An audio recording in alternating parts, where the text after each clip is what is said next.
দুবরাজপুরের 16 নম্বর ওয়ার্ডের অবস্থিত দরবেশ মোড়ে রানীগঞ্জ মোড়গ্রাম 14 নম্বর জাতীয় সড়কের ওপর ভোর 3টে নাগাদ 18 চাকার ডাম্পার ঢুকলো একটি ওষুধের দোকানে। রাত্রি 3টে নাগাদ দুর্ঘটনা হওয়ার জন্য কোনো প্রাণহানির ঘটনা ঘটেনি, তবে ক্ষতিগ্রস্ত হয়েছে সর্পপ্রেমী অমিত শর্মার ওষুধের দোকান। 18 চাকার ডাম্পারটি পাথর বোঝাই করে দুবরাজপুরের দিক থেকে পাণ্ডবেশ্বরের দিকে যাচ্ছিল। এই দুর্ঘটনায় প্রথমে দুটি 11,000 ভোল্টের খুঁটিতে ধাক্কা মারে এবং একটি আম গাছে ধাক্কা মারার পর তারপরে ওষুধের দোকানে ঢুকে যায়।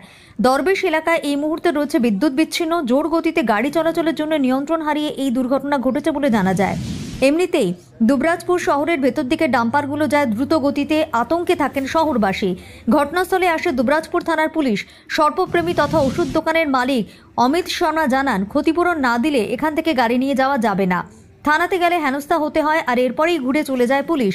ঘটনাস্থলে রয়েছে প্রচুর মানুষ। গাড়ি তোলার জন্য আনা হয় একটি ক্রেন ও একটি হাইড্রা, কিন্তু পুলিশের সঙ্গে ওইগুলো ঘুরে চলে যায়। ক্ষতিপূরণের দাবি জানাচ্ছেন তারা। ঘটনাস্থলে এসেছেন দুবরাজপুরের 16 নম্বর ওয়ার্ডের কাউন্সিলর মানিক মুখার্জি। তিনিও ক্ষতিপূরণের দাবি জানান।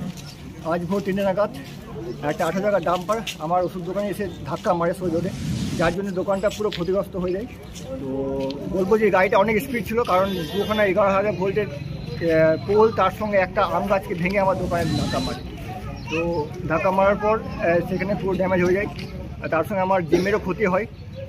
পুলিশ প্রশাসন এসেছিলো, তারা গাড়িটা তোলার চেষ্টা করেছিল, কিন্তু আমরা বললাম যে মালিক এসে প্রথমে আমাদের ক্ষতিপূরণ দেবে, তারপর গাড়িটাকে ছাড়া হবে।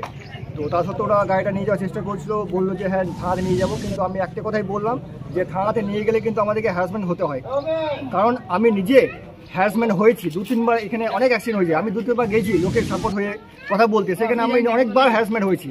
তো তার জন্য আমি বললাম যে প্রথমে আমার যে ক্ষতিপূরণ, সেই ক্ষতিপূরণ আমি নেব, তারপরে আমি কিন্তু এটা গাড়িকে ছাড়বো।